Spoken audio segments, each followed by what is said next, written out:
भारतीय सेना ने हाल ही में ऑपरेशन सिंदूर चलाया था। आपको ये जानकारी तो होगी कि पहलगांव में जो घूमने गए पर्यटकों के साथ उन आतंकवादियों ने धर्म पूछकर जिन लोगों को जान से मारा था, उसी के खिलाफ यानी कि भारतीय सेना बहुत ज़्यादा गुस्से में थी। और जैसे उनको उनके आला अधिकारियों से आदेश मिला, बस उसी प्रकार से उन लोगों ने ऑपरेशन सिंदूर की नींव रखी और फिर चुन चुन कर एक एक आतंकवादी को ढूंढ ढूंढ कर मार गिराया। और तो और पाकिस्तान पर ऐसा अटैक कर दिया कि पाकिस्तान में जो पल और बढ़ रहे होते जो आतंकवादी हैं, उन लोगों को भी मतलब कि ढूंढ ढूंढ कर मारा। इस वजह से यानी कि ऐसी स्थिति पैदा हो गई कि भारत और पाकिस्तान का फिर भी युद्ध होना था, लेकिन भारतीय सेना ने और उसकी इंटेलिजेंस ने इस प्रकार से काम किया, बिल्कुल चुन चुन कर, यानी कि जो गुफाओं में घुसे पड़े थे ना आतंकवादी, उनको चुन चुन कर मारा और पाकिस्तान के छक्के छुड़ा दिए। दोस्तों, छक्कों के तो छक्के ही छूटते हैं, चौके नहीं छूटते। आप जानते हो इस बात को कि पाकिस्तान मुल्क जो बना हुआ है वो वाकई में एक छक्कों का मुल्क है। और इसी पाकिस्तान के आतंकवादियों के जिस प्रकार से भारत की सेना ने दांत खट्टे किए, उनको मालूम चल गया कि भैया बाप तो हमेशा बाप ही होता है और तुमने बाप से उलझकर बहुत बड़ी गलती करी। लेकिन जहां भारतीय सेना ने एक बहुत ही बड़ा और उचित कदम उठाते हुए इस पूरी प्रक्रिया को अंजाम दिया, पूरा विश्व भारत की ताकत को देखकर उसकी पीठ थपथपा रहा है। लेकिन उन लोगों को क्या करें जो भारत में रहकर, भारत का खाकर और दिन रात भारत देश के साथ ही गद्दारी क्या करते हैं। और इसी गद्दारी में एक बहुत ही बड़ा नाम आया सामने, उसका नाम है ज्योति मल्होत्रा।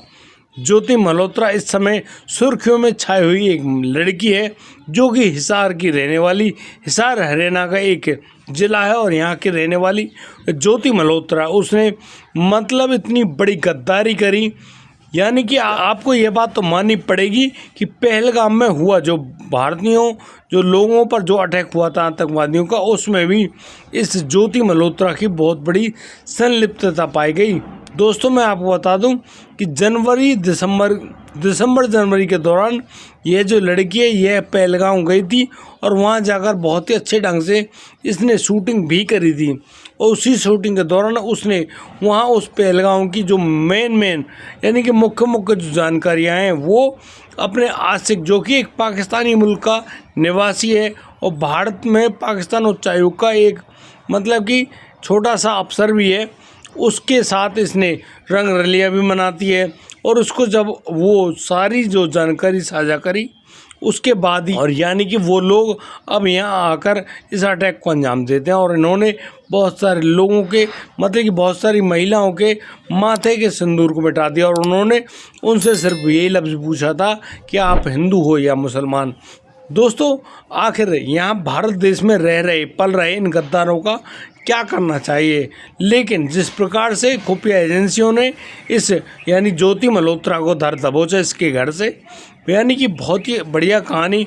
हम लोग आपको एक एक गद्दार का नाम बताएंगे और उन लोगों ने किस प्रकार से भारत देश के साथ गद्दारी करी है और क्या उनके साथ सुलूक होने वाला है, एक एक जानकारी आपको देने वाले हैं। इसलिए दोस्तों, आपसे विनती है इस कहानी को अंत तक जरूर देखिएगा। नमस्कार, आदाब, सत श्री अकाल दोस्तों, स्वागत है आपका हमारे यूट्यूब चैनल किस्से क्राइम के। और दोस्तों, आपसे वही प्यार भरी गुजारिश, आगे बढ़ने से पहले हमारे चैनल को सब्सक्राइब करना, नोटिफिकेशन की बेल को दबाना बिल्कुल ना भूलें। दोस्तों, जिस प्रकार से भारत में छिपे बैठे उन गद्दारों में नाम लिया जाता है, उन गद्दारों में सबसे मोटी जो गद्दारी करी है वो करी है उस लड़की ज्योति मल्होत्रा ने। दोस्तों, मैं आपको बता दूं कि ट्रैवल विद जो के नाम से इस लड़की का एक इंस्टाग्राम पे, यूट्यूब पे एक चैनल है और इस चैनल के माध्यम से यह बाहर विदेशों की यानी कि जो पर्यटन स्थल है उनकी यानी वहाँ जाकर उनकी ब्लॉगिंग करती है, उनके बारे में क्या अच्छा है क्या बुरा सब कुछ बताती है। और यही लड़की एक बार पाकिस्तानी उच्चायोग जाती है और वहाँ जाकर मतलब कि 10 दिन का वीज़ा हासिल करती है। और उसी पाकिस्तानी उच्चायोग में इसकी एक दानिश नाम के व्यक्ति से मुलाकात होती है। और यहाँ पर काम करने वाला वह लड़का दानिश जो कि एहसान उर रहीम के नाम से पाकिस्तान में जाना जाता है, यह यानी कि बहुत अच्छे ढंग से इस लड़की से मिलता है और यहाँ पर इनकी दोस्ती भी हो जाती है। और इसी दोस्ती के चलते दोनों का फ़ोन नंबर जो यानी कि आदान प्रदान होता है और अब तो यह दानिश से अच्छी बातें किया करता है।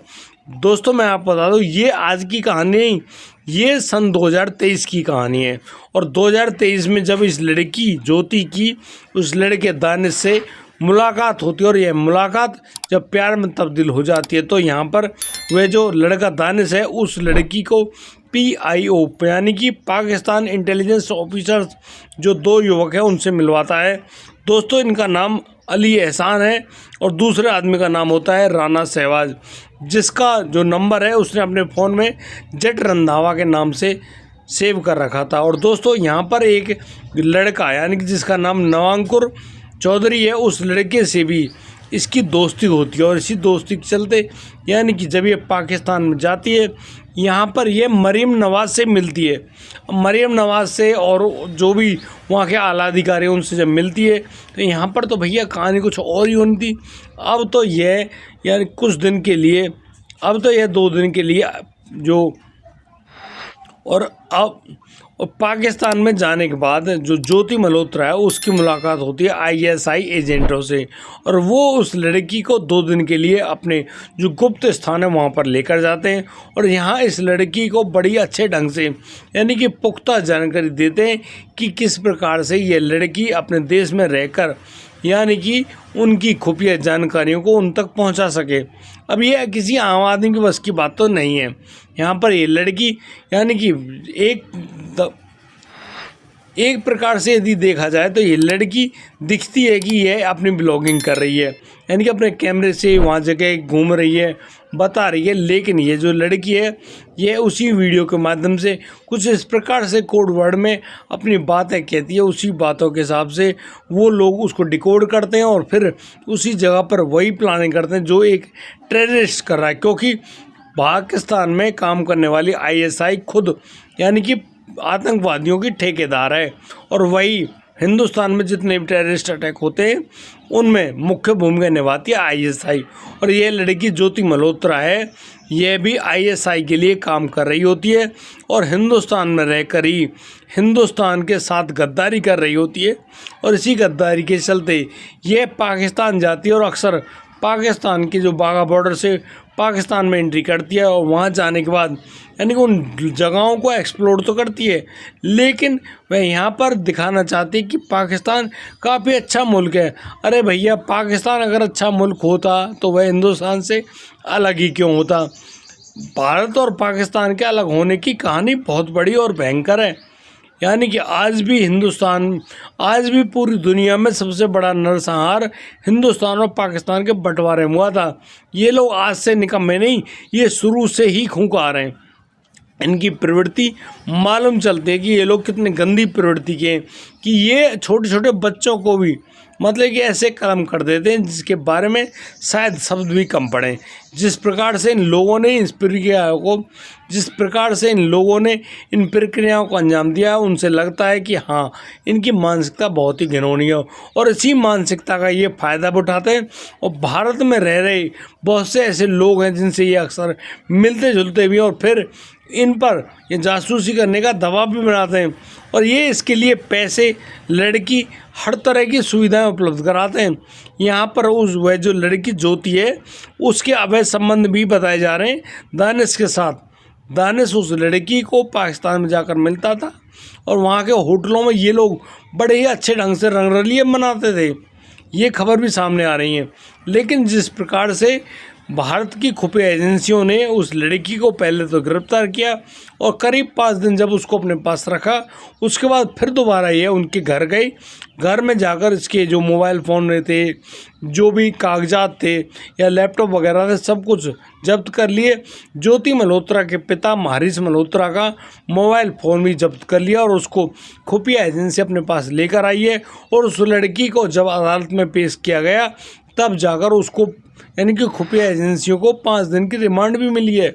अब वो लोग इस लड़की की बढ़िया ढंग से रिमांड लेंगी और रिमांड लेने के बाद पूरे मामले की ऐसी सुनवाई करेंगे, मतलब कि दूध का दूध और पानी का पानी करके ही दम लेंगे।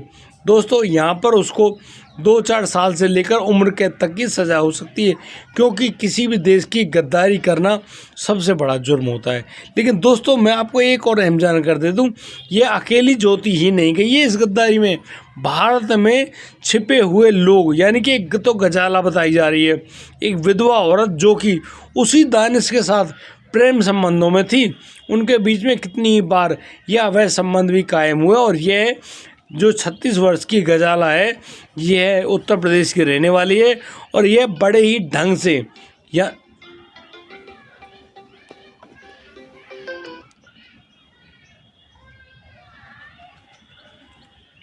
हाँ भैया, राम राम भैया। यार ये मेरे हाथ में ऐसो बटन ना मेरे दोस्त, जा मैं घुमा दूँ तो तुम्हारे पास सर्विस पहुंच जा। भैया पतो बताने वाले इनके फ़ोन ही ना मिल रहे। अब बता मैं कैसे बता दूँ, तो मैं झूठ क्यों बोलूँ।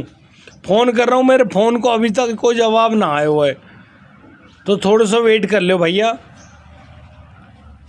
हाँ, बात आपकी ठीक है मेरे दोस्त, पर मैं मजबूर हूँ ना, मैं मजबूर हूँ, मैं ज़्यादा कुछ ना कह पाऊँगा दोस्त, प्लीज़।